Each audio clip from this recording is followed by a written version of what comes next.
At this point in time, we've already had a call to order and the Pledge of Allegiance, although I understand some of you didn't hear it. And at this time, we will have roll call. Mr. Christensen. Mr. McGregor. Mr. Modrak. Here. Mr. Nagel. Here. Mrs. Rule. Mr. Scalzo. Here. Mr. Spicuzza. Present. Mrs. Turner.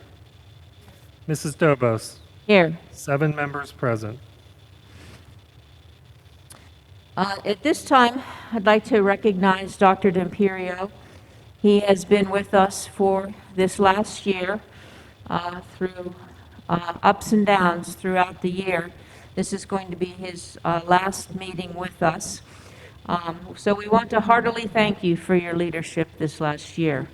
When we chose you as our interim superintendent, we knew that we had some transitional steps to go through before hiring our new permanent superintendent, but we really had no idea what this year would bring. However, because of your calmness, your experience, your wisdom, we made it through. You've settled stormy waters. You've prodded us in the right direction. You have worked diligently. Every day you were here to find solutions, determined not to be impeded by obstacles. You've shown us all what progress we can make when we work collaboratively. You also helped us to reorganize our central administration when several key players retired.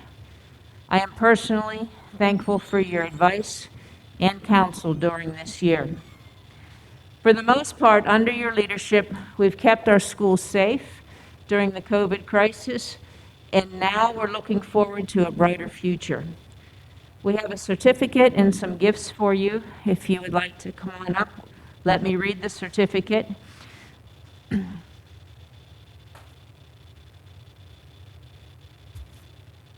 Holy crap. Wow. In sincere appreciation of your efforts in leading Bethel Park School District Superintendent transition during an incredibly challenging time. In this bag, there are many things that will make sure you don't forget us. Mugs, coffee cups, shirts, mini football, water bottle, just so you always remember the orange and black. Also, given the free time that you and your wife will now have to eat out, there's some gift cards for your favorite eating places. We hope that you take some time for yourself to rest and enjoy family time as the weather warms and as our society reopens, under the hope that the vaccinations will indeed turn the tide. God bless you, because you have been a godsend to us.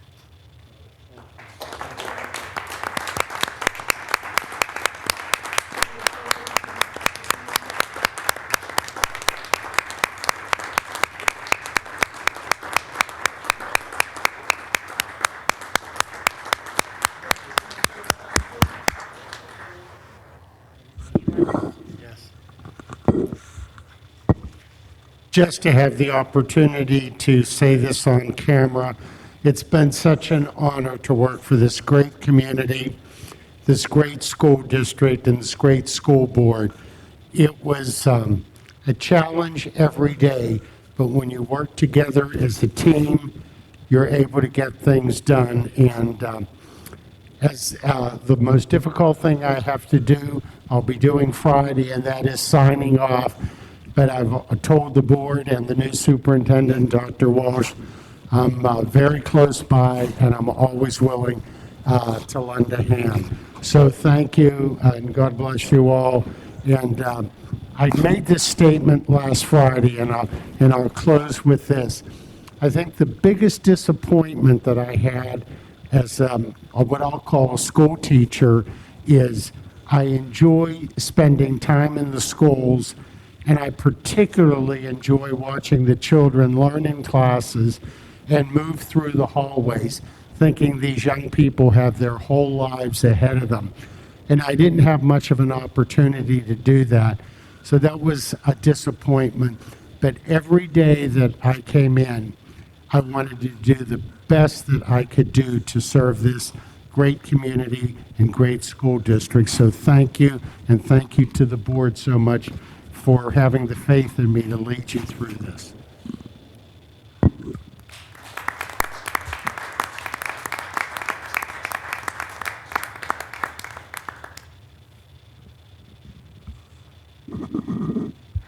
We now have a presentation from Mr. Joe Villani and Mr. Brian Lanowski about the Bethel Park K through 12 cyber learning for next year. Okay, thank you. What we're proposing is another layer to our educational services. So if you look at those 4 bullet points on the first page, I'm looking from the bottom up on the bullet points. So if you look at it as layers, there's the traditional brick and mortar, which is of course, the foundation of what we're all about. And in 2012, we added asynchronous cyber learning, which is learning with a flexible schedule, logging in whenever you want, and getting your education remotely. That was established in 2012, and it's called the Bethel Park Online Academy. Over the years, we grew that program and we added and evolved because we noticed that our public wanted what we called a cyber hybrid learning. Now, hybrid has changed its connotation in this past year with COVID, so don't think of what we did hybrid this year. I'll go into that name change later because we're going to change that name, but it was called hybrid and it was offered for grades 9 to 12. And what it was a mix of cyber and brick and mortar, which was popular with our high school students. They took some classes via cyber, some classes brick and mortar. And now we're looking to add a layer. We're adding a layer of synchronous remote learning, and that's what's proposed in this summary. The synchronous remote learning is Bethel Park teachers using Bethel Park curriculum to students learning live. So in other words, if their social studies class is at 9:30, that's when they'll log in to a live Bethel Park teacher, and they will stay remote.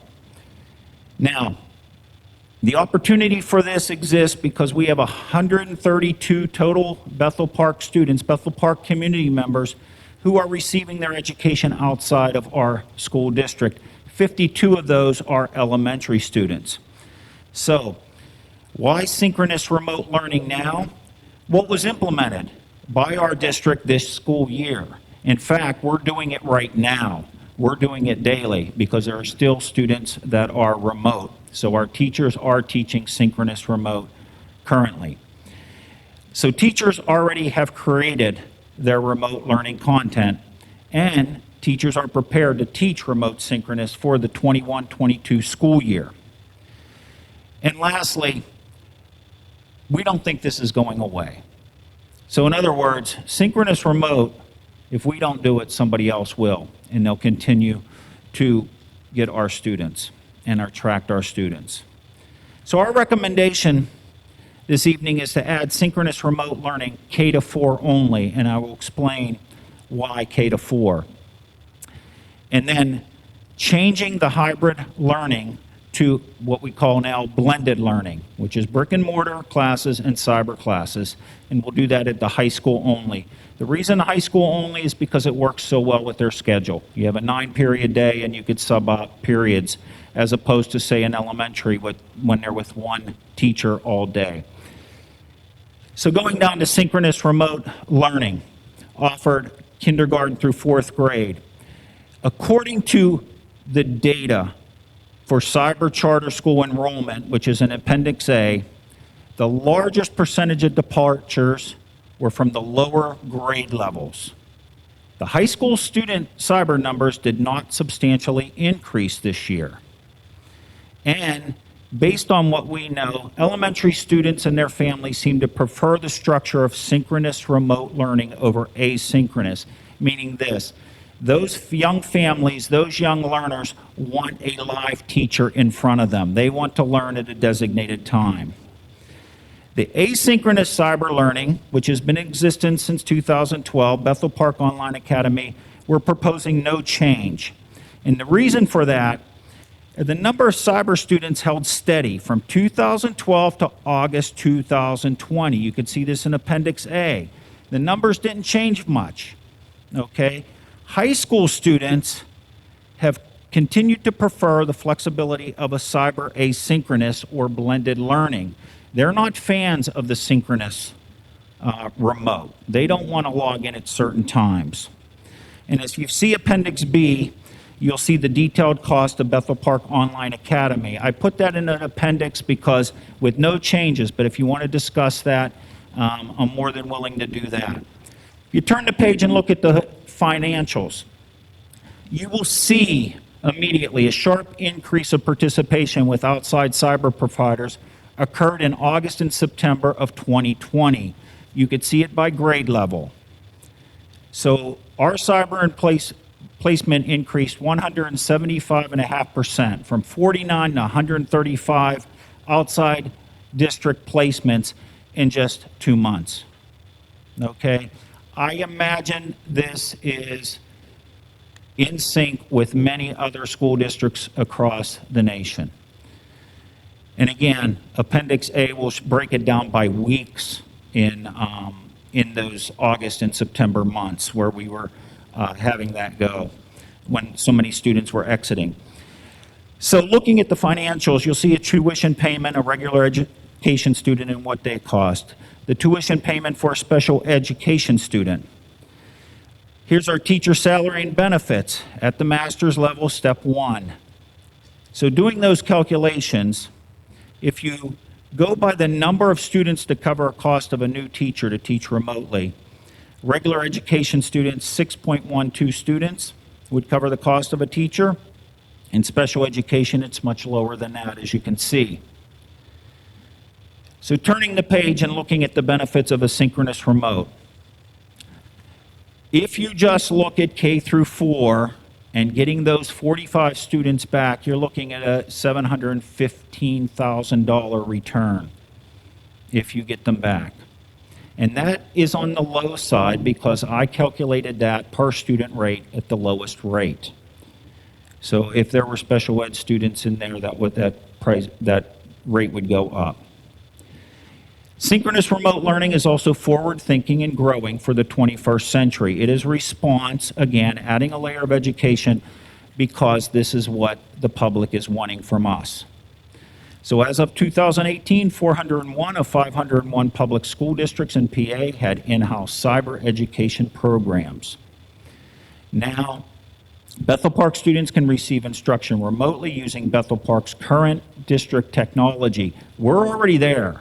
Our IT department, our curriculum, and our teaching staff are already teaching remotely. We're already there, okay? The other thing this does for us is nobody really lives in cyber, in my experience. They switch back and forth. So now if we incorporate Bethel Park teachers, Bethel Park curriculum, our students should have an easier transition from remote to brick and mortar and vice versa. We naturally think our best placement for students is brick and mortar. I'm not going to debate that. But there is a need for remote, and some will go from brick and mortar to remote. Others will decide remote's not for them, and they'll come back to brick and mortar. Having us lined up with Bethel Park teachers and Bethel Park curriculum makes perfect sense in order for those students to transition. We're starting out small with K to 4. We will grow, and the choices will be made authentically. We'll grow organically from within our district. We want to do this right. We want to start this small, and we want to address the needs based on the data we have and not blow up high school schedules to change everything we're going to do when we're still under unsure footing as far as this pandemic goes, unsure what's going to happen. Let's see what we can do here. Based on our data, we feel this is the best approach. Remote-only teacher students will need less physical resources, less physical supplies paid for by the district, but plus we will be meeting student needs, as you could see there. So the framework. First of all, I would like us to distribute interest surveys for K to 4 parents. This way we could solidify and guide this district's initial plan. Our dedicated synchronous remote elementary classroom teacher per grade level, K to 4, that would be 5 teachers. And the way I envision this, the way we envision this is that remote teacher will teach all our remote students in all 5 elementaries. So there will not be a remote teacher for William Penn, a remote teacher for Lincoln for grade 1. There'll be a grade 1 remote teacher, grade 2 remote teacher, and that will cover all the students in that district. So if there's a student that wants to be remote from Lincoln and 3 from Franklin, they would all be in that same remote class under that same teacher. We feel this is important to do non-simultaneous. We feel that there is a loss of teaching, no disrespect to teachers, but to teach simultaneous to elementary students that are online and in the classroom is very difficult to do. And it is not beneficial for the child. So that's why I'm talking about a dedicated synchronous remote when it is financially feasible. So I put that as 5 students. If there are less than 5 students, then that teacher will teach simultaneous. For example, we have 3 students in grade 3 that want remote learning across the district. Don't feel that it's financially feasible to have a remote teacher for 3 students. And that teacher would teach simultaneous for those 3. Turning to page 4, how would it work if there is a teacher teaching simultaneously? And we hope that there is not, but if there is a need for that, that teacher, let's say they're at William Penn, will follow the William Penn schedule. And because their students are there, so if there is a teacher remotely from, say, the Lincoln School, elementary school area, they would follow the William Penn teachers' brick and mortar schedule. And that is because we have to line the specials up. We have to make them work when they have phys ed in the building. And if that teacher that's teaching remotely and simultaneously from William Penn, that's the schedule they would follow.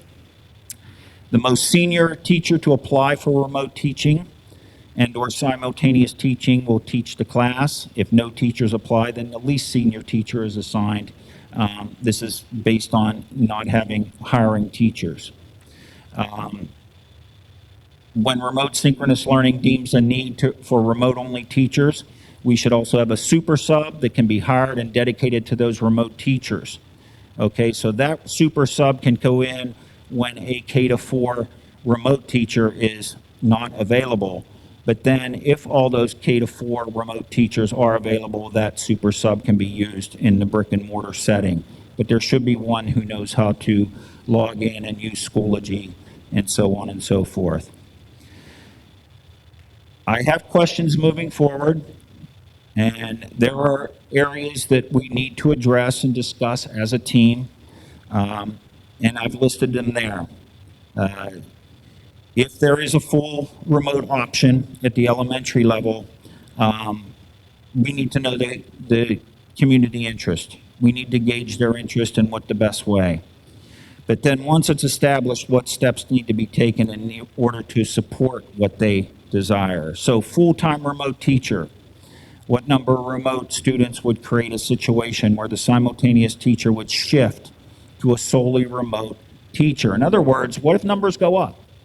What if we start the year in August and then we suddenly have 12 fourth grade students that want to go remote when we started with 3? What do? We have to know how to adjust. Or the other way around. What if we start with 8 and they go down and people go back to brick and mortar and that teacher only has 2 remote? Things like that. So who is responsible to teach those students when they go back and forth? So what classroom do they go into? Do we have room for them? Those are all issues that would have to be addressed. And those are discussions that we need to have as a team. Special education students and teachers, how will they be handled? How will their needs be addressed? Will there be a special education teacher that is remote and will be hired? What about paraprofessional support for those special education remote teachers? We feel that socialization, especially K-4, is very, very important. So how will our remote students be giving access to brick and mortar classes to school activities? Will the remote students and the school events be with their neighborhood school peers or following the remote teachers' home building school peers? As we discussed, I painted that scenario of the William Penn teachers. Special area classes and teachers, that's an issue. That's something. Do we continue to teach that asynchronously? It's very difficult to teach synchronous phys ed, especially. But do we teach that asynchronously? Do we think outside the box? I don't know the ruling on that. Can a specialty teacher teach art first and second grade? Because there's only 4 in, maybe there's 6 in each one. 6 first graders and 6 second graders. Can we combine them and put them in art together? These are things that need to be discussed when we go with the specials, because that will be need to be addressed. As you can see, Appendix A, you look at those numbers, you could see that our numbers, when I started the program, we were at 75 total, and then we slowly kept dropping that down to 34, and it stayed around the 40s or 50s for about 8 years, and then we saw the jump. You could see the big jump there in August and September, and like I said, I would imagine that is throughout school districts nationwide. That jump, as people scrambled, we didn't know what was going on with COVID.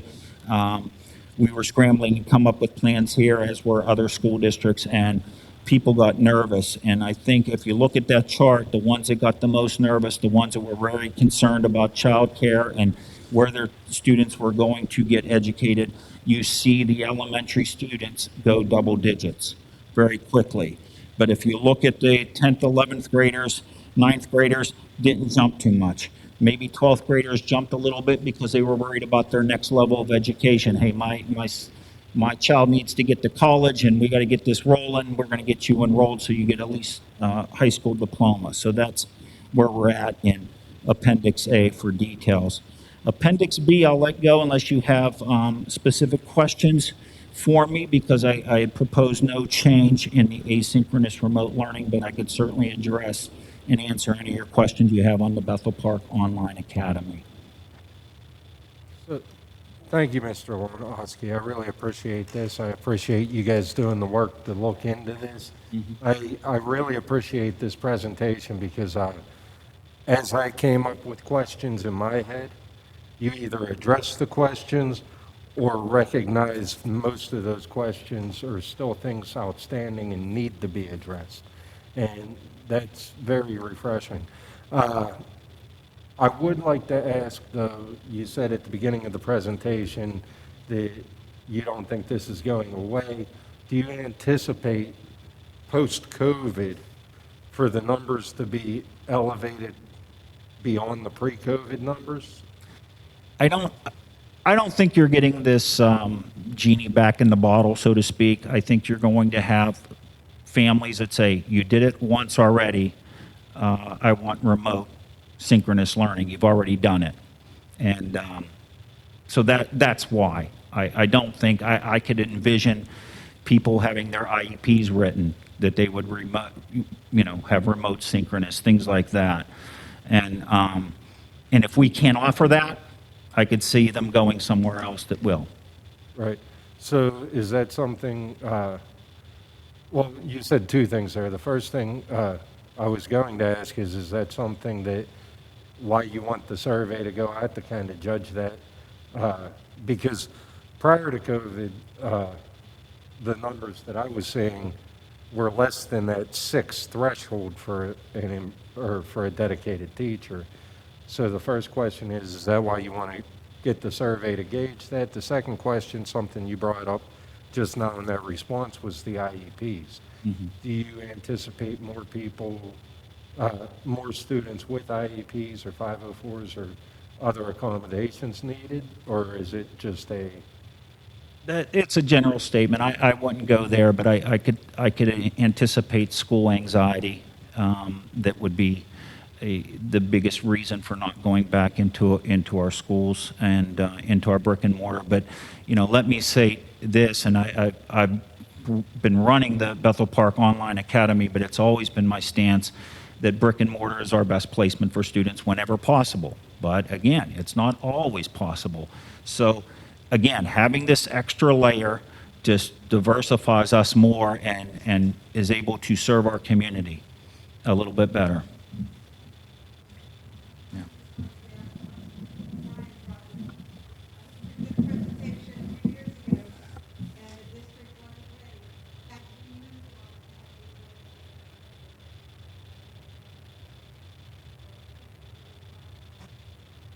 what the needs are today.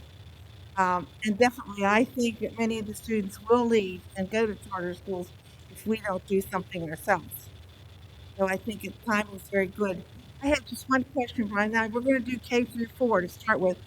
What do you anticipate then when those fourth graders in a year will then be going to fifth grade and are used to? Do you have a plan on how you're going to phase that in? I can speak to that, yeah. You know, with the initial recommendation with the K to 4, obviously that fifth grade has a similar structure to the K to 4 elementary schools, so that is up for further consideration.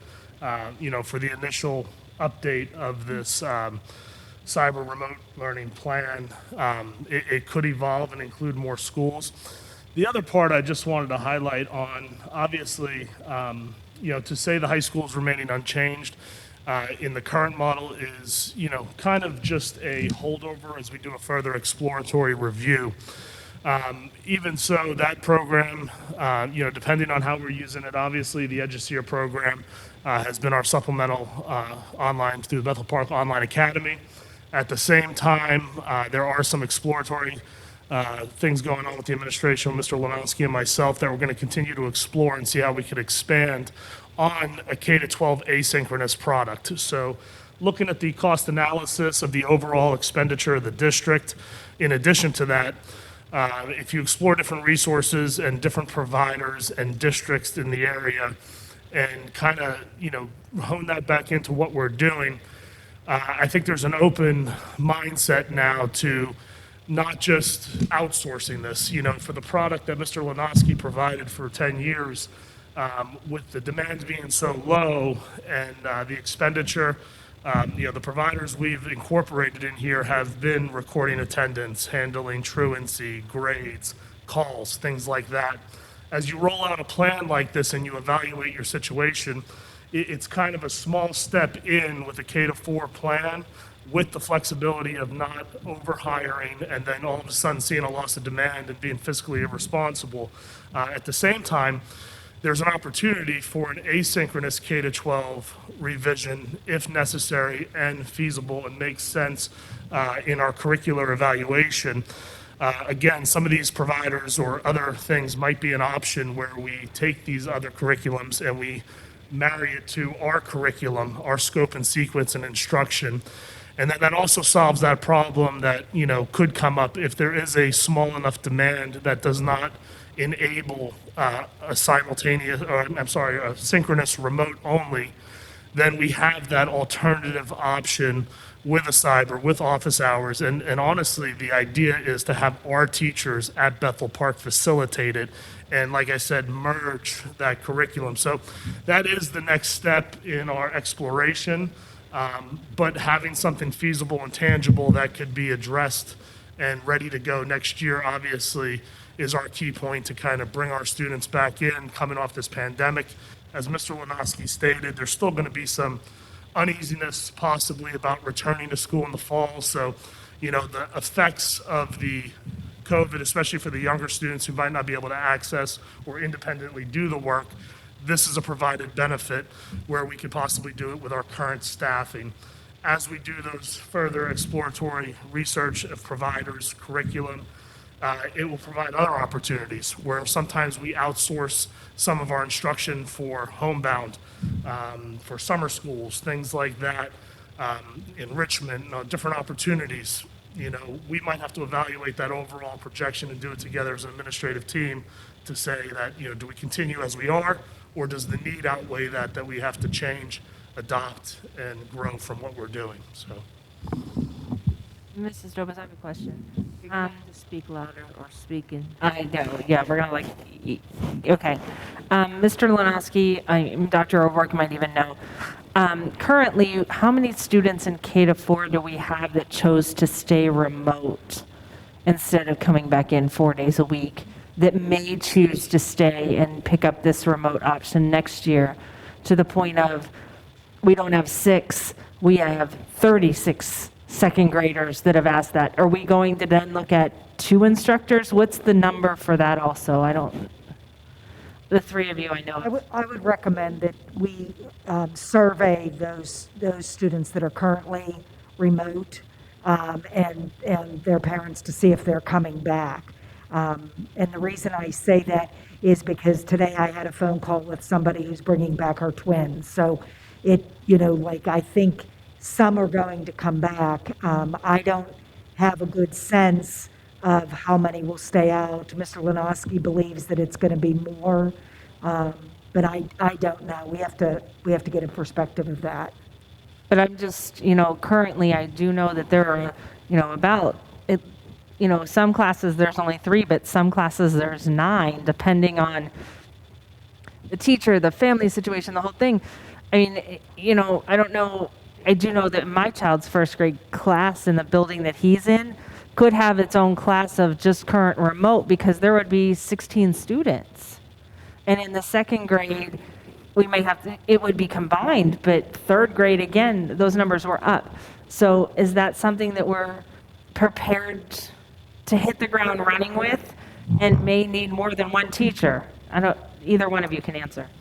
No, that's fine. From a high school perspective, I can give you the numbers. I mean, we're about 70% in person right now. We have about 938 students back in the building out of like 1,380. From an elementary perspective, we had a transition back to the high school on March 8th, where students had to make a decision between in-person and remote learning. We anticipate another group of students coming back at the fourth quarter mark, where they have that additional option. In straw polling and talking to parents through meetings and different interventions and things, some are, waiting to see over the next couple of months with the pandemic. So Mr. Lenoski and myself have kind of generated surveys already. I'm going to have him speak to them for our out-of-district students. But along with that, at a certain point, when we get not too much further, we do kind of want to pull. It's not going to be an official thing, but kind of get a feeler for the community of their comfort, their levels. Now that we've integrated back to a full in-person learning, I foresee at that fourth quarter mark having some more students. It's a little different, obviously, in elementary. But you could speak to the surveys. Well, let me answer Ms. Turner's question here. Doing cyber for the last 10 years, it's dynamic. It changes daily. If I gave you a report today of how many kids I have in Bethel Park Online Academy, next week it's different. The following week it's different. At the end of the semester, it jumps randomly.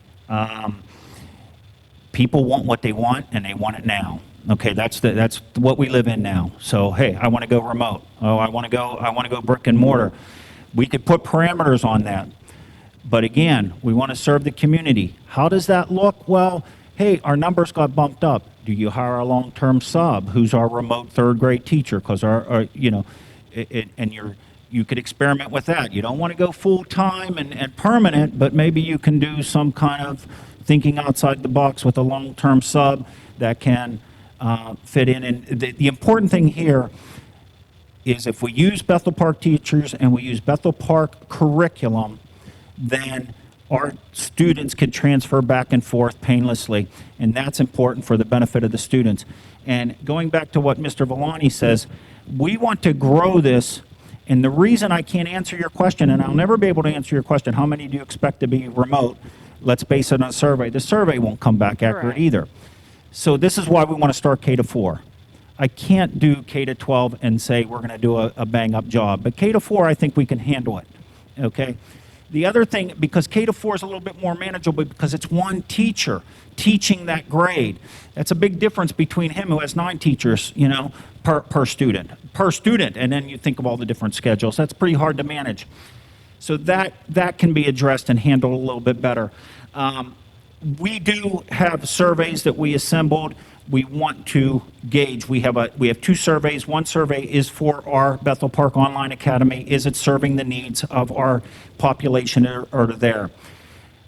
We also have a survey that we created for the students that we have lost. They're community members that are seeking education elsewhere outside the district. So we have those ready to go. They've been shared, and we'll see where we can go from that, and base it on that and go. So, Another concern I have, speaking of this with online learning and with students, or with staff members who are already in the district, teachers who are already in the district teaching it. As most of you know, I've been concerned about the elementary K through 4 class sizes. If we dedicate teachers to teaching remote learning in, say, second grade of 10 students, isn't that going to exacerbate the in-person class sizes going forward? If we're taking one of those teachers and giving them a smaller class size, doesn't that give more students to the in-person classes? No, it absolutely can. I think it depends on the amount of students that make the request to do this. And I think that's where, if you have a vibrant asynchronous model that you're enriching and exploring and advancing, when you look at some customary models, the asynchronous models do work in elementary as well. And I think that's where you have to look at the demand and weigh that. So when you have class sizes and demand tallies and you're determining those size of classes, if the cyber program becomes robust and you want to dedicate that, then, again, when you look at the per capita and the loss of student, it might show that it's worth hiring a teacher, because the return of what you're doing for keeping your students would justify hiring a teacher. In the infancy of the program, if the demand is not there, then perhaps, you might, resort to the current or traditional model, because it doesn't supply or meet the need, where 3 kids in second grade might not be worth raising those class sizes to that limit, but maybe there's 20 kids in fourth grade that would benefit from it, and that naturally would impact the class sizes with or without hiring a staff in the first year. And that's why that small sample is fiscally responsible. At the same time, it's introducing it at a level where the students need that direct interaction. But again, the exploratory part of this is, how do we even build this better, more supportive, to bring more kids in, or kids with, whether it's special needs, it's 504s, anxiety, depression, homebound students, medically unable to come to school. I think there's an opportunity here. Our teachers were faced with such a tumultuous situation, and they really rose to the occasion in doing this, and there's excitement about the option of possibility. As Mrs. Roll said in her comment, this is something a couple years back, we weren't ready for this conversation. Now, I think, as Mr. Lenoski has shared with his passion, the timing's right to explore this and be prepared for whatever we have to do if we were to shut down again, or we were to do things there, or he said students are afraid to come back in the fall, and we need to have something viable for them without compromising either type of instruction, the in-person or the remote synchronous in the elementary level. Thank you, because that was we had the same question. Where was my other question was, where was the max cap on per teacher-student ratio for online? But Mr. Lenowski, a fantastic job. You anticipated our questions. You anticipated some of the things the roadblocks that we were going to have to overcome to do this K-4, starting out small. From somebody who's done online for several years in the regulatory, this was fantastic. Thank you. So I have a question. First of all, I want to commend you on the slow approach that you're taking. I think that we don't know what's going to happen in the fall, so a slow approach right now, I think, is warranted. I am very concerned about our numbers before COVID and our numbers now. We had 7 students, K through 4, before COVID, and now we have 52.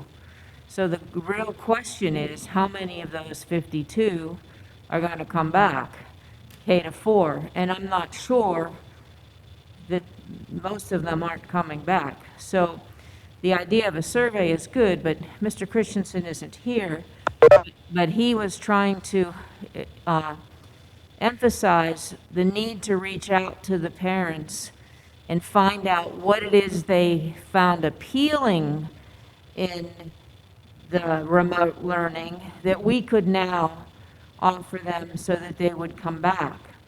And I'm just a little concerned that a survey isn't going to get you your answers. He recommended contacting the parents, and that's a time-consuming thing, but that kind of personal approach might help us in terms of our numbers.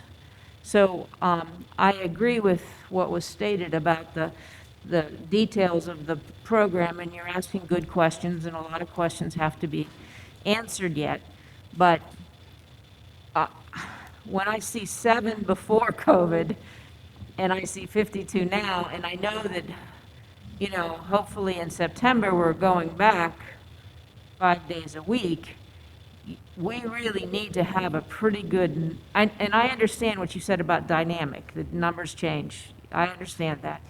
But to invest in something like this, which just seems to me to be a wonderful idea because it's going to help us ultimately, but I just don't see the numbers right now. No, absolutely. And that's where, with the remote synchronous option, having one teacher per grade, if the numbers were not there or not sound, the alternative is what we've done in the past. So 7 students, if we decide as a board and staff and hiring at the end of the year as administration, that it's not worth that expense versus the alternative, then that teacher has prepared to teach second grade, no different in person versus remote, that the assignment is second grade teaching. If it's in person, then we decide, because the distribution of students, the demand for that is more in person as opposed to a small request for remote. It would not put us out, or we're not setting something out with an expense at that time if we could staff it with our current staffing when we go through that process. So. And it's going to be what the parent wants to do, what Sure. the parent thinks is going to be the best education. And if they think that we can't offer it because we're having one teacher teach 2 different, hybrid or whatever I mean, in other words, we need to really find Sure. out whatever we can from the parents about this, especially the parents. Right. To address your, where you talked about Mr. Christensen finding what's appealing to remote learning, I think that's an important question, and I plan on doing that. But please understand that for the last 8 years that I've been the director of cyber, if you look under the 2019-20 column there, under Appendix A, page 2 of 2, what is there, 49 families there? Right. Every one of those 49 people were contacted in the summer of 2020 by phone, by a letter, and if I had their email, I did that. And I did that every year, and I did that. No, I'm just letting you know. And I held Yeah. 2 open houses every year Yeah. to all of these families, and I've done that since 2012. So those, To try to- every one of those have been contacted and tried to recruit, and that was just part of my job. I think it's important that we keep the integrity of this. That's why I'm proposing that we have a full remote teacher. And I know there's a cost to that. I understand that. But if you want to be the best for the children, they shouldn't be taught simultaneously. And what's best as the teacher, as the instructor. I think that our instructors are doing an outstanding job, but I think they would all admit that they're compromised a bit, especially at the K-4 level, by trying to teach remotely and to teach in person. So that's why I proposed that. And the cost and benefit is, if we don't do it and we lose these students, that's a tremendous cost. So yeah, there will be an investment, but you hope that that investment, and whether you want to go with long-term subs, whether you want to go full-time teachers, but if you get them back, then it does pay for it. And my question then is, we need 6 students per grade level to make it, 6 regular ed students to, those Or- figures came from Doug. He provided those for me. right. Thank you, So- Doug. So that's why my concern was, in 2019-20, we had 1 in second grade, 1 in third. Well, we don't have 6. So if some of those students in, now, Right. 52, those. they're gonna- Understood, right. Yeah. And then you're in there, and those are some of the questions that, when you look at that last page where I raise those questions, that's certainly something. But here's where we want to look at the next step. So we have this remote teacher that's teaching synchronous, adding for next year the asynchronous part, that same teacher. So now we have some students that want to learn third grade and they want to be asynchronous. That teacher can do both if they don't have an oversized caseload. Let's say they have 10 remote synchronous, they could add 3 asynchronous learners to their class roster. But again, that's speculation and that's understanding how this works. But that was just something we have been brainstorming back and forth. We've met several times. We write all this stuff down on the walls and then we come up with trying to make it as simple and logistically feasible as possible. Mrs. Dobus, can we also remember that we haven't heard from PDE yet if they're going to require a remote option for all students in the state of Pennsylvania in the fall? That was something that came up. This could be a huge help to the district as we develop and ask these gentlemen to continue to do more, because PDE has avoided answering that question. Oh, I'm encouraging them to continue with this. I think. Okay, I just wanted to put that And out there too. I'm saying move forward. I'm just saying that as you're moving forward, we have to recognize how many students actually are coming back next year or not coming back next But year. now, But we now also- we have an option. Unfortunately, I concur with Mrs. Roll. Maybe this should have been done something a little bit sooner, right? It is what it is. At least now, as they make these phone calls, hey, I do have this option for you now. So these Right. big numbers in this last column, who are going outside, again, that's our whole goal, is to keep them internally. So Right. at least now we agree that we have an option, we'll finalize it, and then when they do make these calls and go forward, hey, here's what I can offer you now, is a full spectrum of education. So that's what I'm glad to hear. I appreciate the efforts from our staff here. I do think- too. I'm not being critical. Just in I'm the way- I just, being- yeah. I think the one area you'll have to be prepared for is to answers for questions from the parents who have not had a good experience. So you're going to have that, be prepared to handle that. The other thing, we had a teacher strike when Mrs. Alloy then went out. We were spending half a $500,000 sending students. They had signed them up for cyber school because we were at a strike. She personally went out and talked to every one of those parents, and we got them all back. And that's what it's going to take, that personal touch.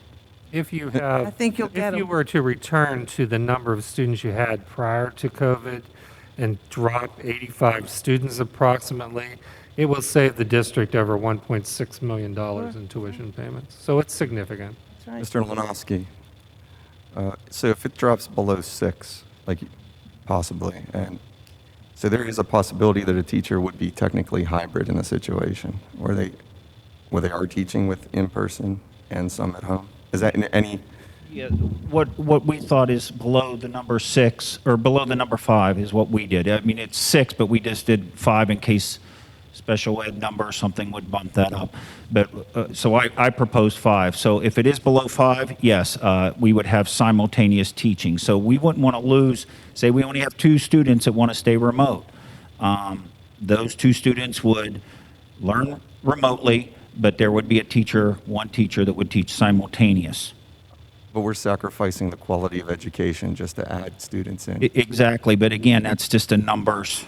And hopefully we can keep that relationship going, and hopefully we could get that student to want to try brick and mortar. Or we can move them into an asynchronous cyber model as well. But to justify it financially with only, say, 2 is difficult to do when to hire a teacher to teach 2 students only all day long remotely. Just so the community can know this, what is missing when a teacher does teach hybrid in the classroom? When we talk about the quality of education suffering, what is missing? What lowers the quality? I think the teachers would be better to answer that. But what I see in my observations is they have to take special care to look away from their students at their desk and give attention to the ones on the camera, look at the camera, tell, Bobby to, oh, no, it's page 31, not page 21, things like that. And then you're back and forth, and then you don't see that student and what they can do. They're doing the best they can. It's nothing against teachers. It's difficult to teach simultaneously. It's very difficult to do. We knew that going in, but it was the best option for what we did this year to get everyone educated. It's some that did not want to come back to the building. So they did an outstanding job. But moving forward, we wouldn't want to do that if we could help it. But financially, if you have two, I think it may be just that way. I guess I'm going to have to disagree, even if it's just two, because I don't want to sacrifice quality of education. So if we have to make up that money, then we have to make up that money. I guess I'm looking at it as a parent too. If my child's inside a classroom where a teacher is split, 50% of kids in the class, 50% kids fixated in front of a camera, my child and other parents in the community are not going to be happy that they're not getting the rich, full in-person experience. In a classroom, if you're working with students in person, you get to work with kids in groups. You can have whiteboard sessions, brainstorming sessions. You get to collaborate. The teacher gets to monitor each of the groups, sit with the groups, talk with the groups. And then there's another part to teaching, and again, it's more of an art than a science, where it's the human element of connecting with children. So when you're sitting with them and working with them, not only are you understanding, some of their abilities, but then you get to connect with what they do outside of the school building. If it's extracurricular activities, it's a way of building a relationship with those students. And then when you build the relationship with those students, then you build trust. And that trust is really important in a classroom, because then they end up performing even higher, because they trust their teacher, they respect their teacher, they know that the teacher cares. That human element is so important, and I don't want it to be lost with any type of hybrid component at all. So if you save 1.6 million, okay, well, what if we saved, 1.5 million or 1.2 million instead? I don't think we should worry about trying to, allow every single student, just because of financial concerns, to be in the picture for this possible hybrid situation. I'm telling you, I'm absolutely against that. Now, overall, the entire report, the asynchronous component and synchronous component, if there's a child that's going to go full asynchronous, I get that. And if a teacher has, let's say a high school teacher has 6 sections of classes and one section is completely remote, then that teacher has all of those kids in one place, right? So the teacher's not split. So I get that. I'm okay with that. I understand that. But any hybrid component, we are definitely sacrificing the quality of education. As a parent, I would be extremely upset if my child's in there. I wouldn't even care if one child is going to be remoting in, because the teacher can't just forget about that child, okay? That teacher's then fixated in front of that camera. So how's this collaboration going to work? How's the teacher, without forgetting about that child, or if it's a group of 4 or 5 children? It's incredibly difficult, and then that human element is missing. It's gone. So that is my biggest concern. I would say, again, just my opinion, that I would stay away from hybrid in any way, shape, or form. But the asynchronous and the synchronous component, as long as the teacher's dedicated one way or another, if they have 4 in-person sections and 1 remote, so be it. I'm for that. So I love the report. I do. I think it's fantastic. I think you're forward thinking here. That is just an extreme concern that I have as a parent. I have one final question also. Have you found that the feedback you get regarding EduSeer and Waterfront is positive? Or do you look at other programs, or I evaluate other programs throughout the summer. We bring different vendors in, and I've talked to them. We haven't had complaints with, and 90% of our students are with EduSeer. And if you look at our numbers through the years, they haven't changed much. They haven't dropped off like, oh, I hate this program, I'm out of here. As I said, I don't know if I shared it with this group or not, but when it comes to cyber, I'm like the insurance salesman that can sell you Allstate, Prudential, State Farm. There are 5,000 different classes under EduSeer there, and several curriculums under there, and I think there's 6 different curriculums under Waterfront. So if somebody calls me and says, we're not happy with this, I switch them in order to keep that student. So we don't say, hey, too bad, you're dealing with it.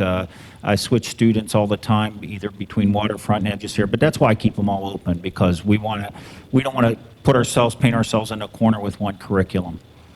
I was just wondering, because if a parent chooses a cyber school that's not this, what is it attractive about that other cyber school rather than coming with our cyber school? Yeah. It's just sort of a theoretical, philosophical Right, kind of and question. when you look at these numbers and you say, well, Mr. Lenosky, how come you haven't changed it from 45 or 49, even though I called those?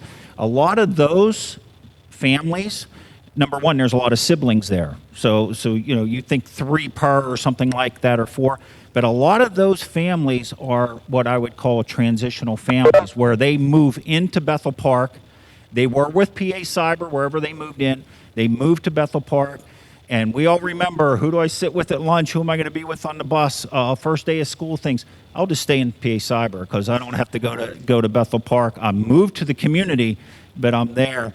So many of my calls that I place, probably the majority of them, my kids have been with, I'll use PA Cyber example. My children have been with PA Cyber for 3 years now. They're going to stay. And so these are families that kind of transition between communities. They may move here from Baldwin, but they stay in PA Cyber.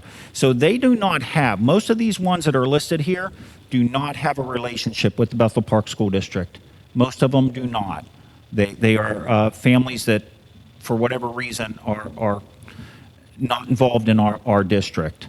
I try to get them back the best I can, but I think when you look at these September 11th, 2020, a lot of those will come back. I think they jumped because they panicked. They didn't know what we were doing. As many, as I said, across the country jumped because they didn't know what they were doing with COVID. But that's what we're dealing with in the cyber enrollment. It's not so much dissatisfaction with a certain curriculum. It's a comfort level they have with what they have. And that is not a relationship with the Bethel Park School District. I'm just going to add, Mr. Lenosky has said this quite often, in our administrative meetings and things there. When you look at the student that goes to cyber, students go to cyber for a number of different reasons. Sometimes students escape and try to go to cyber because they're not succeeding in the regular education program, which has all the supports and resources, interactions of teachers, and sometimes they think cyber is an easy way out. So sometimes there's a disappointment overall because the expectation of what they anticipated going into cyber is not what they have.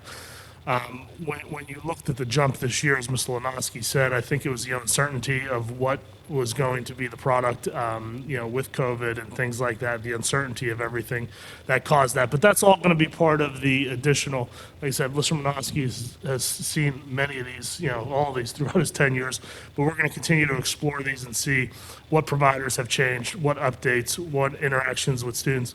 And the big thing is, ultimately, like I said, right now, we have this Bethel Park Online Academy that was fit for the model based on the student needs we had prior to COVID.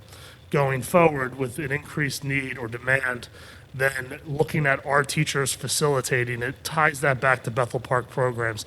And honestly, the biggest appeal that's going to have any cyber program in Bethel Park School District is the access to our supports, to our transitional supports, our college exploration, our programs, our athletics, our music department, and that's tying that all together is going to be with our staff, with our faculty, with our administrators, is what, ultimately will draw people back as we proceed forward and develop this in year 1, year 2, year 3. Any further questions for them? Well, thank you very much. We really certainly do appreciate it. We're looking forward to your next progress report on where you are and what's going on. Thank you. Thank you.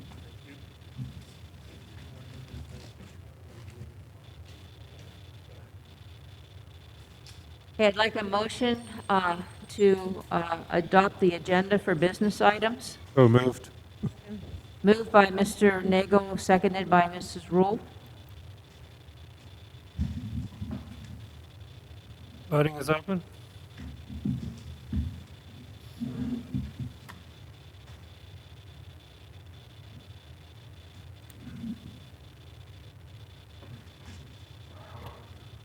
Mrs. Rule, Yes.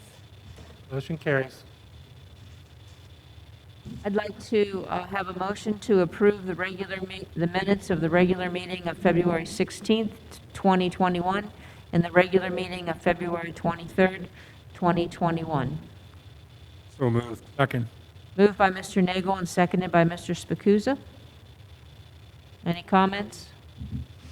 Voting is open.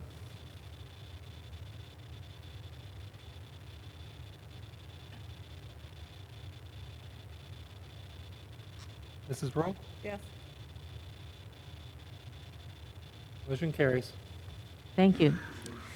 So for the first time, Dr. Walsh, I'd like to invite you, after having only been here for 2 days, if you have a superintendent's report for us. Well, it's been a great 2 days. At least There you let me go. Start there. And thank you for the opportunity. I don't want to use the word whirlwind, but that's what's in my head right now because there's just so much going on and trying to get caught up to it, kind of like on the on-ramp of the interstate, trying to get up to speed halfway through the school year. But it's been a terrific opportunity here in the last 2 days to get to have great conversations. And one theme that has emerged in all the conversations is a great team effort with great people on the team up to move issues, ideas, opportunities forward. So I have thoroughly been super excited about getting here and getting started, and finally it's come true to exactly what I was hoping it would be, an exciting opportunity to take Bethel Park to that next best that we've talked about.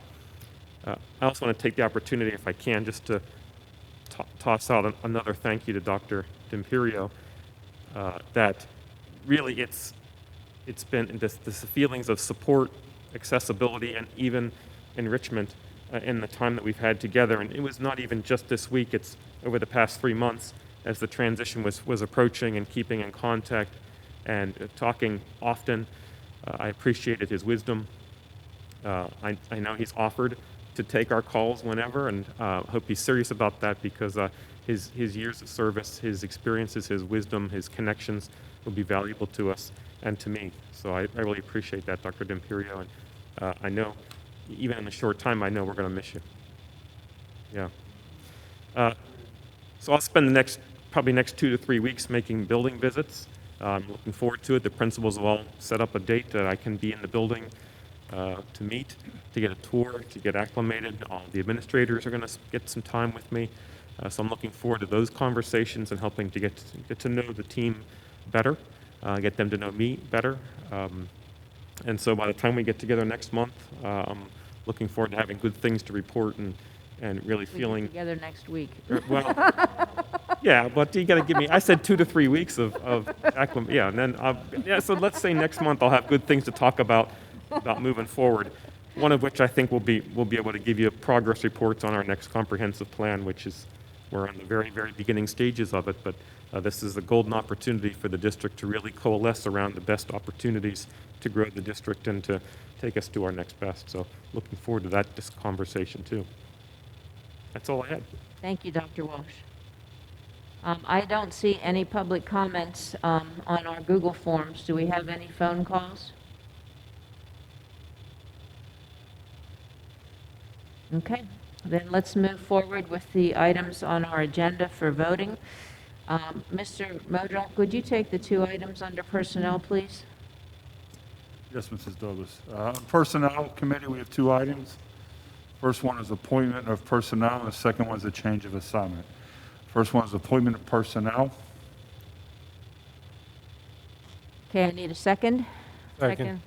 Okay, seconded by Mr. Nagel. Any questions on any of these appointments? Now, it's nice to see some noontime aides, though. I know we I could. can't hear what you said. It's nice to see some noontime aides on the agenda. We could, you know, use some more, so it's very nice to see them on there. All right, open for voting? Voting is open.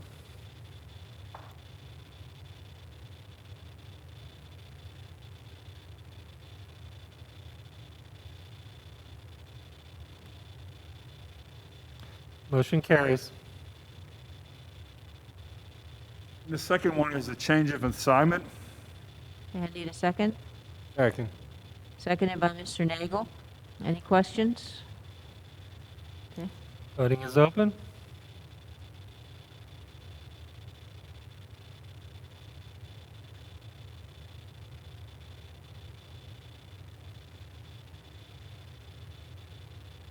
Motion carries. okay, our next one is to provide an electronic e-grant signature. I think this is regarding our new superintendent, to have him being able to sign. So I need a motion, I need a first and a second. I move the Board of Directors approve Resolution 100-2021, supporting electronic e-grant signatures. Second. Okay, moved by Ms. Turner and seconded by Mr. Spacuzza. Any questions? Voting is open.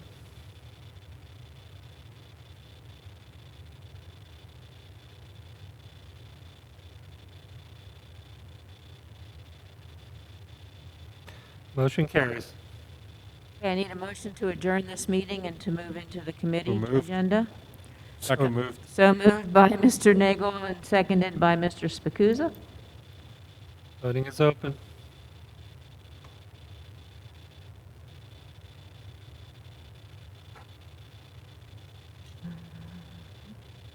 Mr. McCut. I didn't get it. Motion carries. Okay, we are now moving to our other meeting, which is the committee meeting.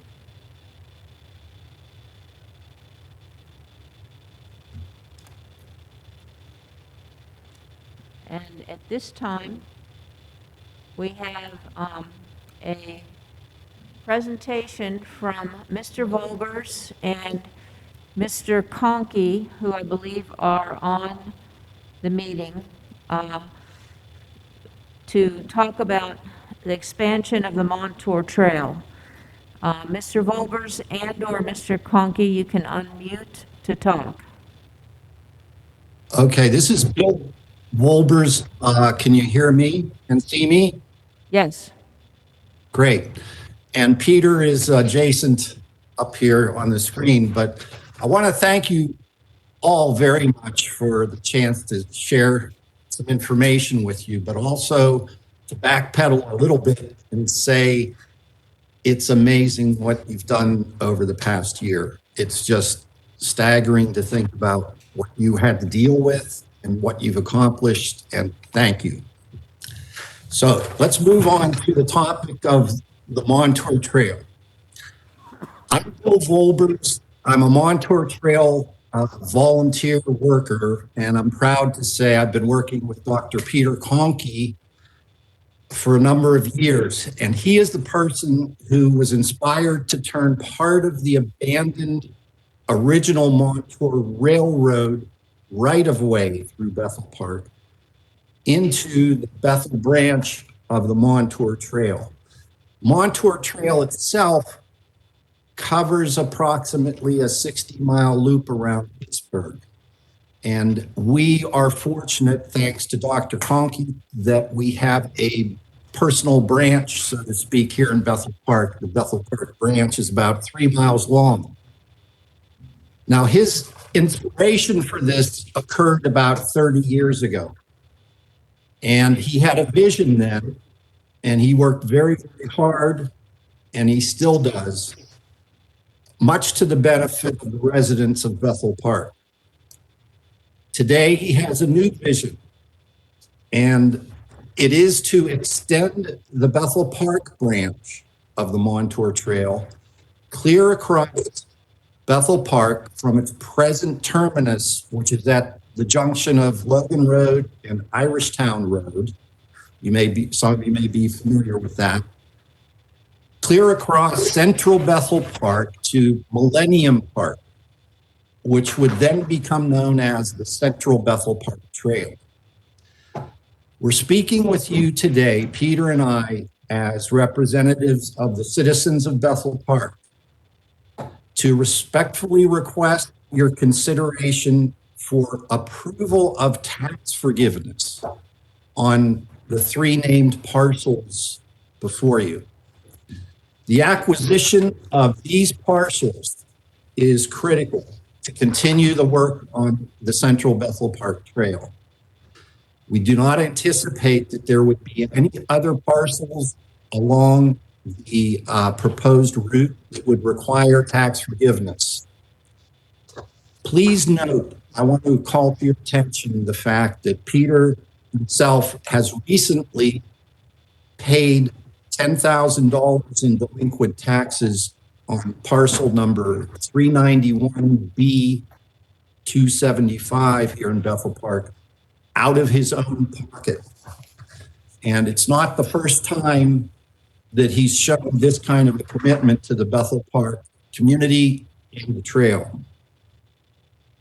So trust me when I tell you that the amount of sweat equity that Peter and Bob O'Connell, Bill and Roxanne Cap, Joe Lodge, Mike Pusey, Tom Prezell, and a great number of other volunteers that have been long-term volunteers contributed to the trail is priceless.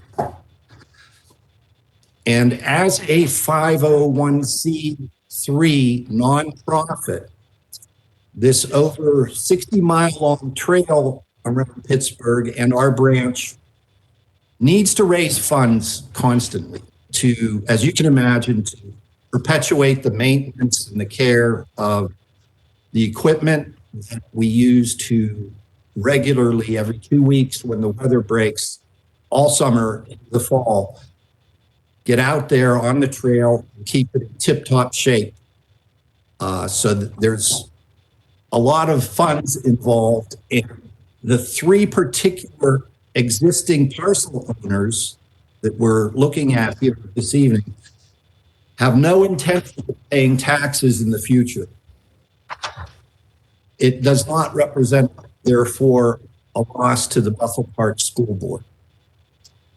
It's truly exciting to imagine the enhancement that this Central Park Trail will bring to the community, and we want to thank you very much for your consideration of the school tax forgiveness on these named parcels. Thank you. See you on the trail. Thank you. Does anyone have any questions for either Mr. Volbers or Mr. Conkey or Ms. Zundel? Would you like to talk, or do you want to wait till it's later in the agenda? I mean, I can comment now. I mean, the legal questions that come up are, can you do this? Of course, it's something that the board has the authority to do. We ran some numbers from the tax certifications that our office has available, and the numbers are spot on. There's like maybe a couple $100 difference here and there, but the back taxes owed in the letter from Montour Trail Council are generally accurate. If it is the board's desire to do this, we would recommend a resolution, and obviously further discussion with Montour Trail Council to make sure that the terms are agreeable as to both parties. Okay, does anyone on the board have any questions for Mr. Volbers or Mr. Conkey? Yes, and this may be addressed to Amy also. When was the last time any... on? Okay. It's on. All right. When was the last time any of these parcels actually had taxes paid on them? I'm glad you asked that question, Ken, because I was looking through the history. Of the three target parcels that we're talking about tonight, Yes, Yes. so I have that information here handy. It Okay. looks like the first property was last paid in 2001. The second property, 476-M224, was last paid in 1995. They're owing back that far. And then the third property, 2005.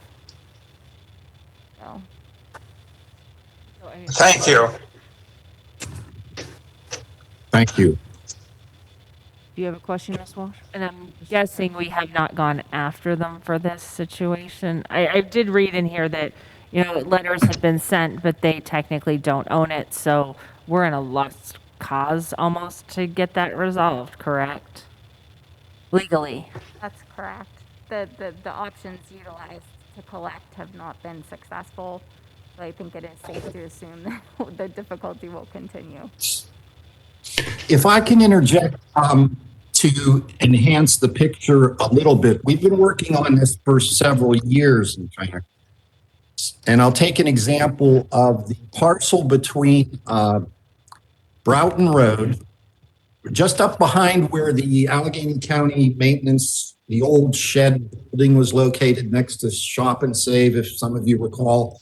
And that building's gone now, but from right about there on Broughton Road down over the hill through trees to Horning, a gentleman by the name of Alan Weiss and his brother bought that in 1983, and they paid about $6,000 for it then. And I started to talk with Alan Weiss 3.5 years ago. And we've corresponded and spoken in person here in Bethel. He's come to town from Florida specifically to meet with us, Peter and I, and talk about the situation. He's come 3 trips. We've kept him aware of things, and he ultimately agreed to sell the parcel to us if and only if back arrears taxes are forgiven for $6,000 for what he paid for it. And so in that time window from June of 1983 to tonight, he hasn't paid a penny in tax. And he says, we even made a little mini threat and said, it could go to sheriff's sale. And he said, that's fine. I'll just go to the sheriff's sale and buy it back. So he's really indifferent, and he apparently has executed that procedure in the past in a couple other parts of the United States where he's bought property, never paid tax. So he has a strategy. So it's just something that the folks either are kind of totally absentee, inactive, inaccessible, uninterested, or he said he wanted to build a hotel there. And that's why he and his brother originally bought that, which is impossible. So Okay. physically. All right, Sorry. thank you, Mr. Galver. Mrs. Zundel, I do have another question pertaining to that. If this gentleman has never paid taxes and is in arrears, do we have any legal recourse to seize that land and donate it to the Montour Trail instead of them receiving reward for bad act?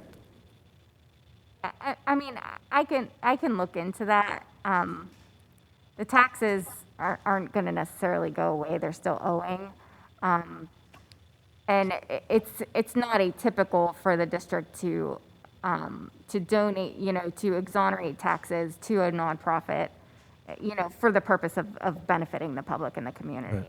But yeah, I mean, if the board, when you discuss, if you want to talk about what are things that you can do to pursue recouping that money, that's something that I'm happy to talk with our team and the tax. I'm less interested in recouping the money than I am in seeing the Montour Trail make an expenditure to somebody who's acted in bad faith towards the district for 30 plus years.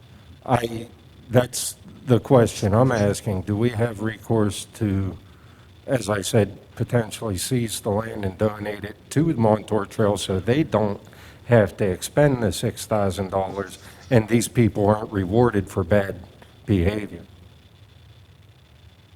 That would be a more complicated way to pursue the goal. But I'd be happy to, map out, I don't know the answer to that right now, but I'm happy to work on finding that out if that's what the board would like to proceed with. One observation, so what I'm reading here from their letter of proposal is that according to the Montour Group, the municipality is also going to waive. And also I read in here too, is if we agree, then Allegheny County will also agree. So it looks like all three governing bodies who have a right to tax that property are willing to waive it and donate it to the Montour Trail Council then. So has the borough made theirs public, or is that just an understanding? I have, Mr. Conkey, Yeah. or Mr. Volbers, do you know if the borough, the municipality is actually is it official from the Official? municipality yet? Peter, you may be. I'm sorry, the sound quality is poor. I'm having trouble understanding. Did the municipality already waive the taxes they're looking on the properties that you're requesting us to do? I'm sorry. I understand from Mr. Maloney is- that they are waiving forgiveness. Okay, all right. Yes. Yes. So it looks like all three governments will be on board. Well, I'm sorry. Allegheny County will come on board after we do ours. Yeah. Yeah. That's the idea, yes. Exactly. Okay. Thank you very much. Appreciate your time and your presentation, and we'll get back to you. Thank you very much for your time also. You're welcome. Good night. Are there any public comments at this time? And are there any phone calls?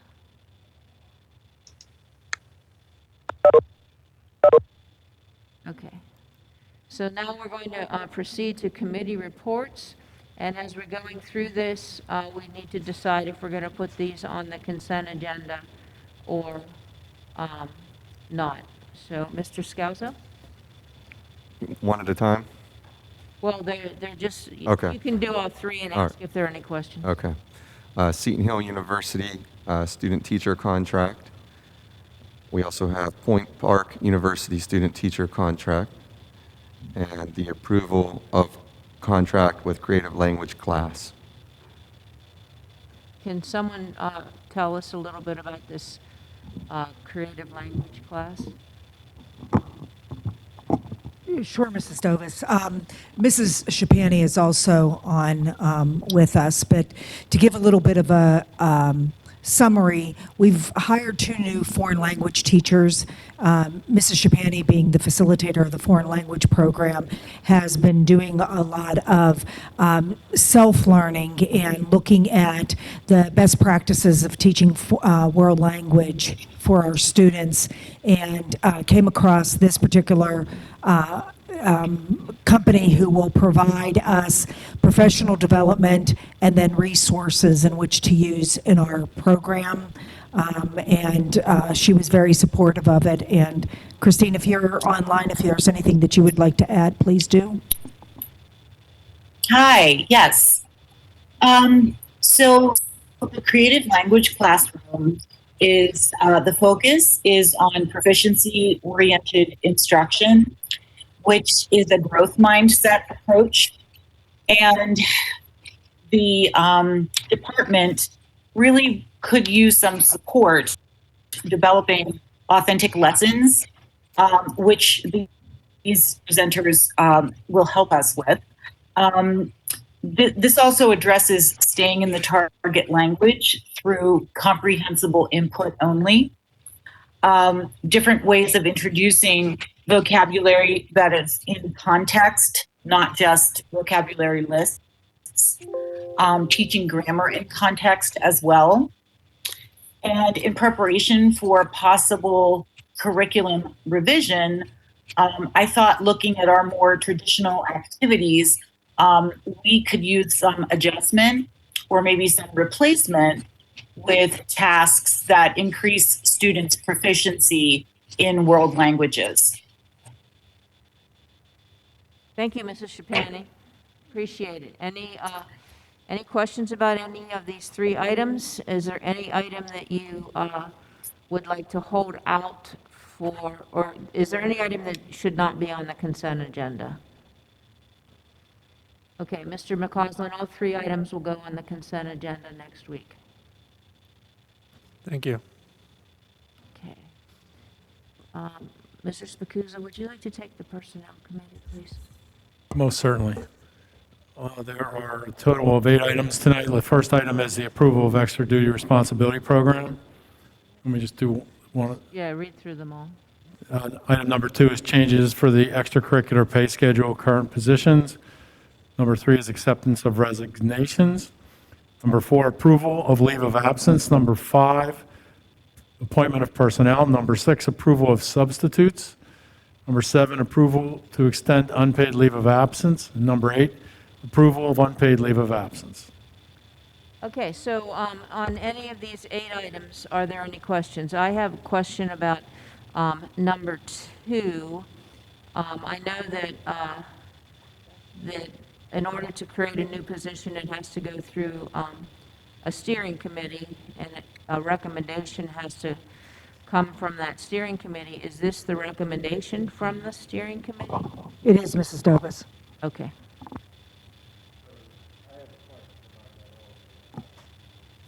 I have a question about that also. The stipends, I understand it's for the levels, like senior high school, middle school, for everybody participating, not per individual. Is that correct? So the sponsors, That's correct. So if there are more than one sponsor, it's based on the building. So that stipend would be divided if they so choose more than one person. right? So that's great. Are there any other programs or extracurricular programs that we pay that is this comparable to anything that It is. structured similar? It is. Okay.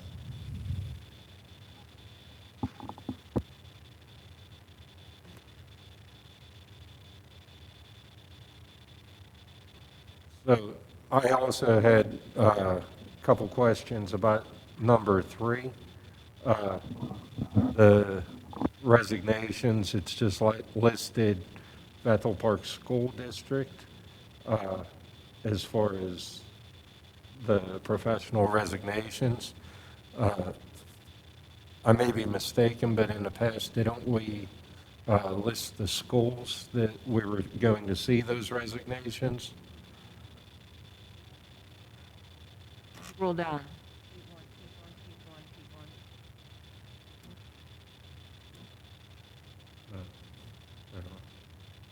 The first 3 are not, is correct. The last 3 do. Yeah, that's, that could be on me, being new. That's what you want to see. I can Okay. definitely do that. No problem. And my next question is kind of the same thing. It was on the appointments. And that's kind of what I was figuring, you know, we got new personnel doing things a different way, and it's just myself as well as the public, I just wanted to make sure we understand what we're looking at.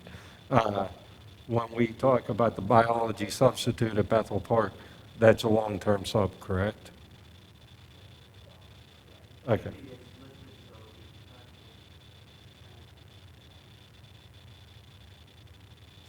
Yeah, in parentheses, it'll say long-term sub. Okay. Yeah, see how it says professional, then long-term sub? Oh, yeah. I was looking down in the actual items. I was looking for it there. Again, you know, it's just how I'm used to seeing it as opposed to. Thank you for the clarification, though. No problem.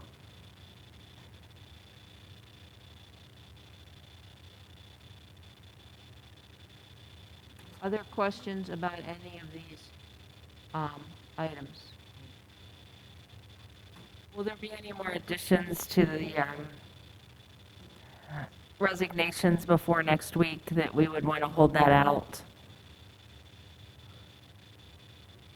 could we just request that if there are any additions, we hold it It'd be out so we moved can? from the consent, removed from the consent agenda. If there are any additions, we can just keep those separate from the ones that you have listed. Okay.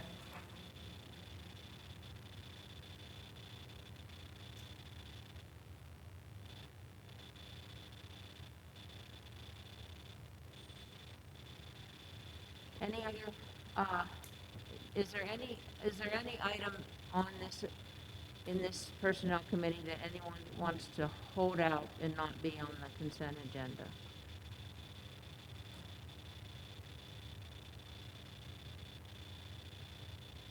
Okay, then, Mr. McCausland, all of these items can go onto the consent agenda. Thank you.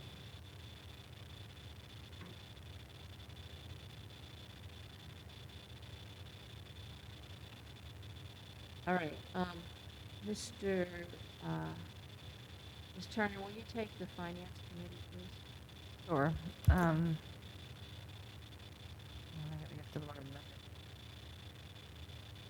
There are 12 items on the Finance Committee. The first three are normal items. The March 2020 salary and bills, the February 21 salary or financial report. Number 3 is the budgetary transfers. Number 4 is the replacement of the expired automated external defibrillators. Number 5 is the memorandum of understanding with Tree Pittsburgh. Number 6 is Kennedy Driving School. 7 is the lease agreement with the Allegheny Intermediate Unit. 8 is the approval of E-rate. 9 is the approval of demand response program. 10 is acceptance of donation.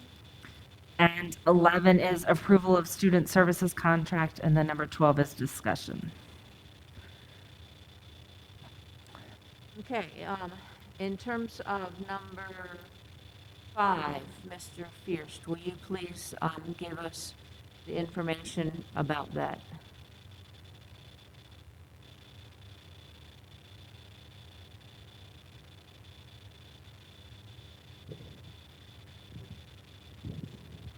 Yes, this is a program through One Tree Pittsburgh, and they wanted to donate upwards of 300 trees that we can plant throughout our district with their help. And it's no cost to us whatsoever, but they want to plant 300 trees between Neil Armstrong Memorial and a few on the IMS campus.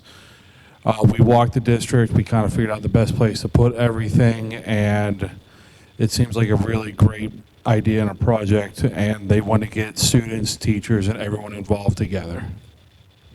And this is also an outgrowth of the Shade Tree Commission through the municipality. I am a liaison from us on that committee.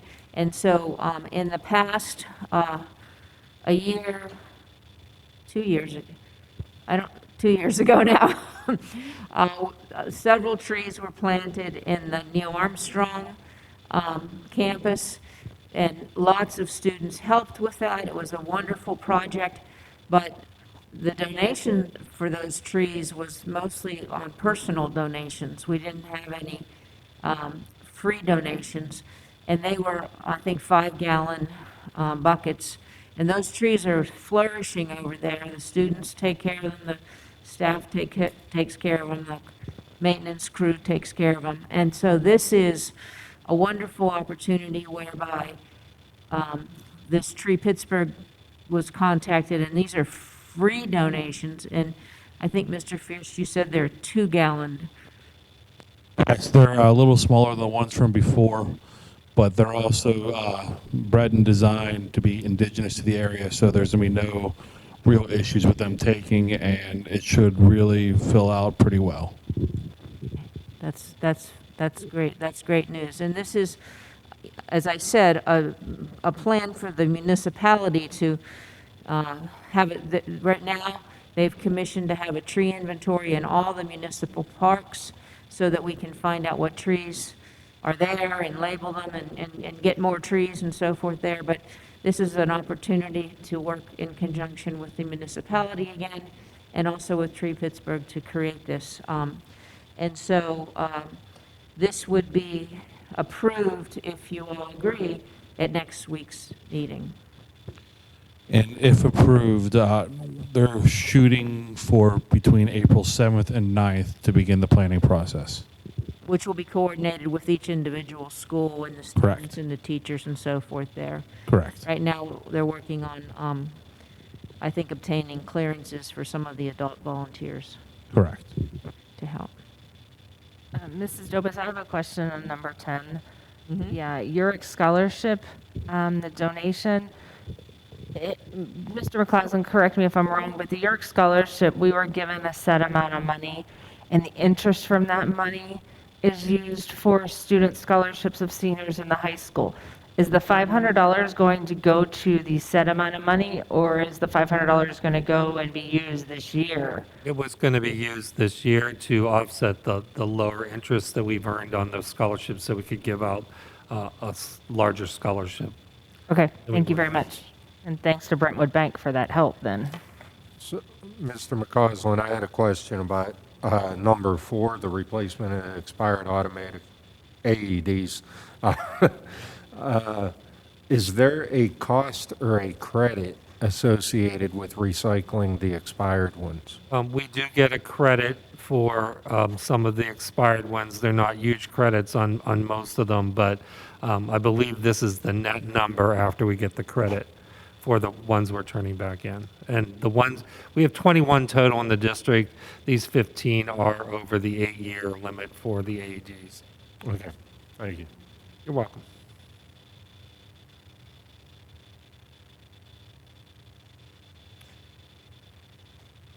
Okay. I would believe then we can move on, but Just a second till I find out about number 12. So you're going to look into number 12 with the Montour Trail. Would we be ready to do this next week, or should we wait for the next month to put it on?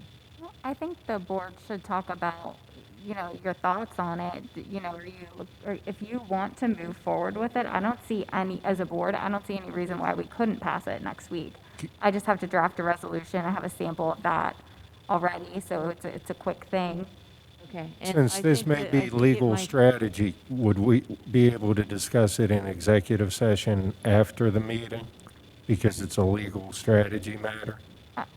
I don't really think it fits under any of the Okay. executive session categories, but And also, I liked your suggestion. However, I think we would need to get it to be the municipality and the county to also agree to allow us to do whatever it is you said. Because they owe taxes, that property, I do- gentleman owes taxes for all of the individual places. I do understand that concern. However, the school district's taxes are typically the lion's share of property taxes. So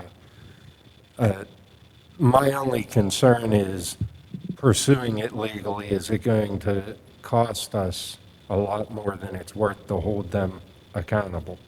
Remember, And you're that'd looking be at my- $6,000 from the Montour Trail to avoid them. Right, But but so it may incur a cost on us because we're. That's what I'm saying. paying So then legal. we're potentially going to be spending much more than that and may not get it back anyways. Right. That's my thing. Yeah, I would. I was going to prefer make just a quick comment on it. Jen, and just to try to support what Amy's saying about moving forward, generally when taxes are delinquent, as in a situation such as this, they haven't been paid, and 2, they're not collectible. And because they're not collectible, and there's a better use for the property.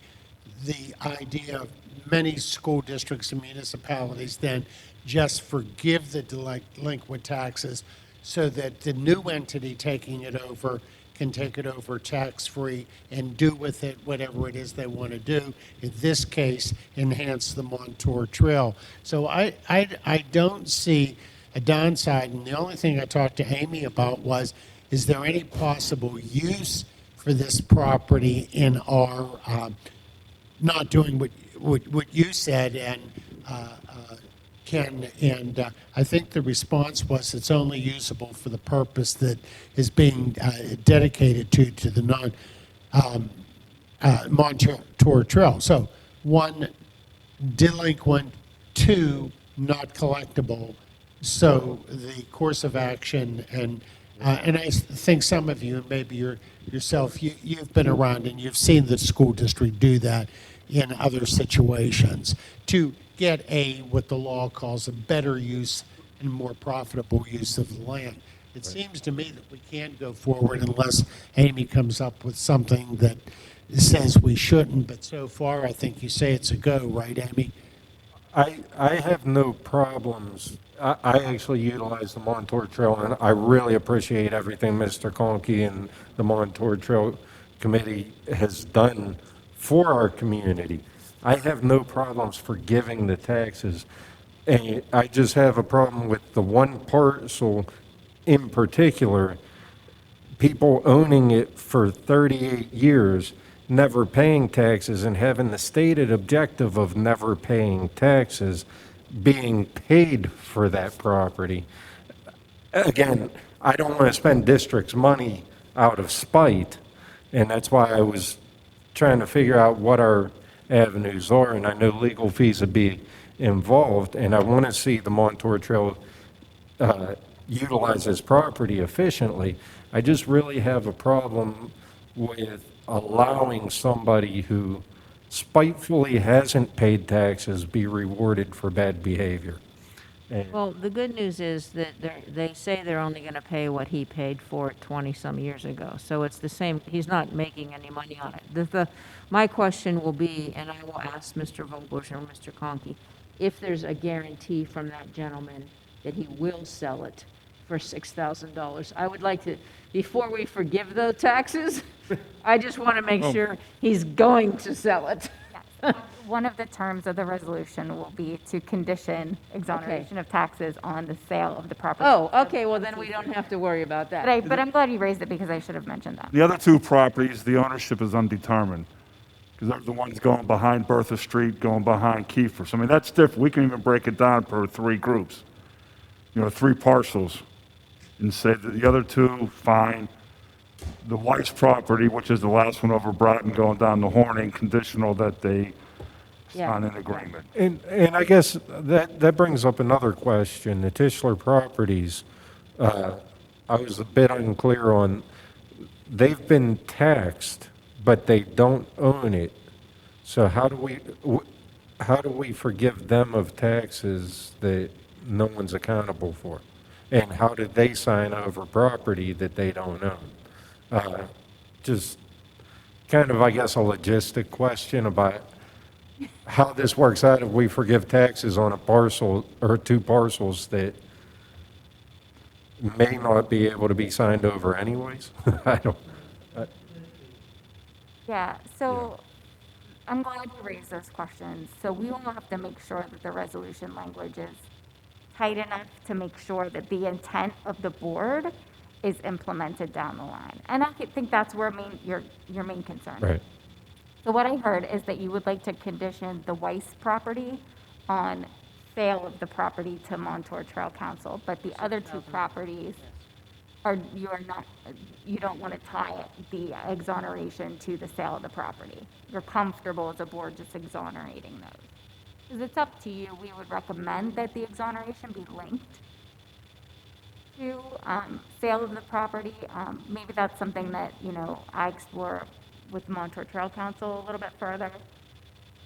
How close are they to having the properties purchased?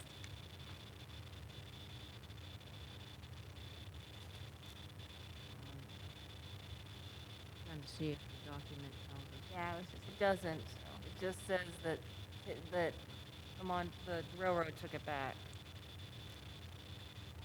But it does also say Montour Trail Council has deals in the hopper to purchase both of these properties. So I think exoneration of taxes comes first. You condition it on sale of the property to Montour Trail Council. I'll just confirm with Montour Trail Council that they intend to purchase these properties quickly after the tax is exonerated. Okay. Okay. Yeah, and I think that the Tischlers do own it, from what it says here. The You the state- problem is that they didn't own it while the railroad owned it, and they had the revisionary agreement sent it back to theirs. Not reversionary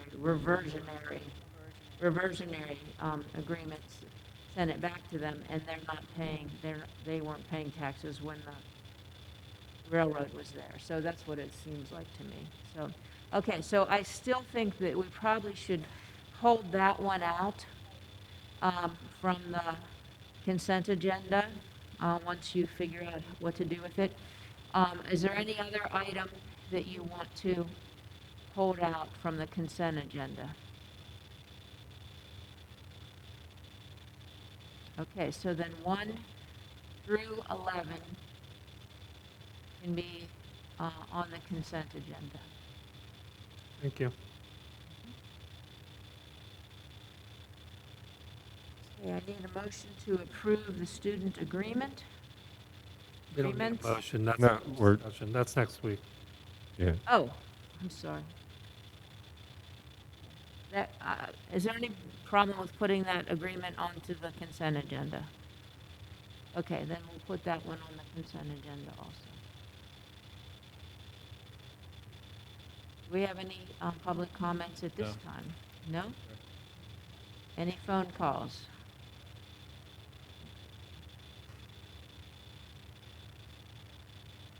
All right, board comments.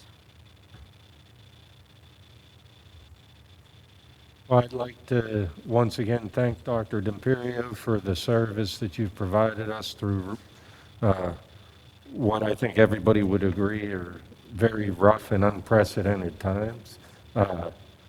Thank you for everything you did to help see us through that and guide us to our new superintendent, Dr. Walsh. Welcome to the district officially. And thank you both. I look forward to working with you, Dr. Walsh, but it's kind of bittersweet. I did enjoy working with you, Dr. D'Imperio. Ma'am, I have 3 Yes, please. reports. Yes. One of them is from Shasta. This year, we will not be having exhibits by the students. We'll be doing a virtual presentation. Our school is going to be doing theirs on the dashboard, so that'll be great. I will get a chance to see that when it comes out. And for the AIU, they've hired their director of diversity and inclusion. He came from industry, and I'll give you a little bit more information about them next meeting. Steel Center passed their budget. All the attending schools had their superintendents approve the budget. We did keep the cost down. In fact, it's a little less than it was last year per student, which is good because we're going into some remodeling. So, but we were able to keep the cost down even with the implementation of 2 new programs this year. So that's good. That's it. Thank you. Any other committee reports? Oh, no. Any other board comments? Dr. D'Imperio, I'd just like to thank you. I know we've done this a couple times, and we probably could continue to do it for days and weeks on end. It's truly appreciated by myself, and I'm sure my fellow board members, who I can't speak for, but in this case, maybe I will.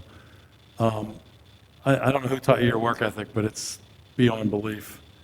And what you've done for us is above and beyond the call of duty, and we really and truly appreciate it. And thank you very, very much. Dr. Walsh, tough shoes to fill even under a short period of time, but I'm very comfortable and capable knowing that you'll be there to follow in Doc's footsteps. So we're in good hands in either direction there. So thank you both.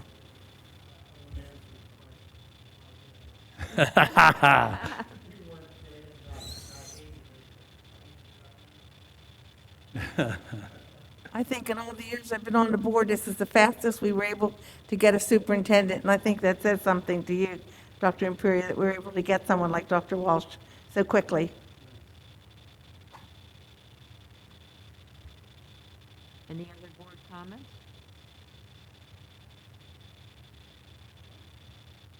Thank you. Welcome.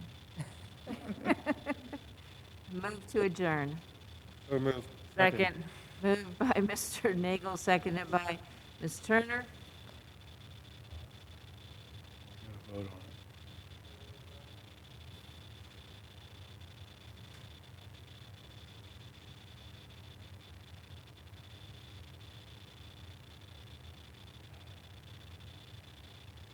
it. Motion carries.